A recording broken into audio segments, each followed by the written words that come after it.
Bonjour et bienvenue à tous. Aujourd'hui, on va tenter de répondre à la question comment choisir la pompe à chaleur la mieux adaptée à son habitation.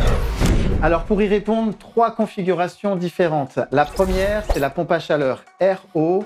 C'est généralement la plus adaptée si vous avez déjà un circuit de chauffage existant, des radiateurs à eau ou un plancher chauffant. On privilégiera une pompe à chaleur moyenne ou haute température, mais c'est aussi très adapté sur les installations de plancher chauffant où on pourra utiliser des pompes à chaleur RO basse température qui sont forcément les plus performantes. La deuxième, c'est la pompe à chaleur RR.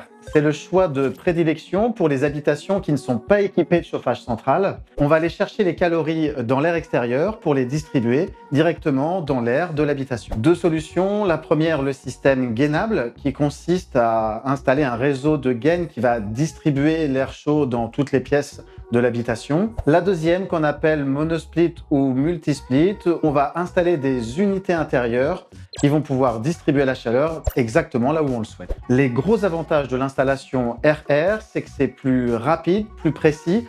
On va travailler en basse température, donc ce sont des coefficients de performance excellents.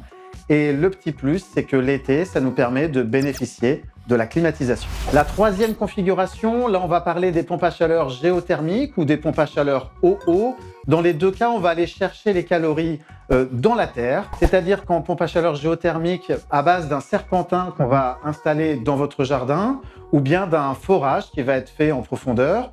Dans le cas d'une pompe à chaleur OO, on va plutôt essayer d'aller chercher un ruisseau, une rivière souterraine ou une nappe phréatique. Ce sont des solutions plutôt adaptées aux régions froides car la faiblesse des gains de performance réalisés dans nos régions tempérées justifie difficilement le surinvestissement pour la réalisation d'un puits ou d'un forage.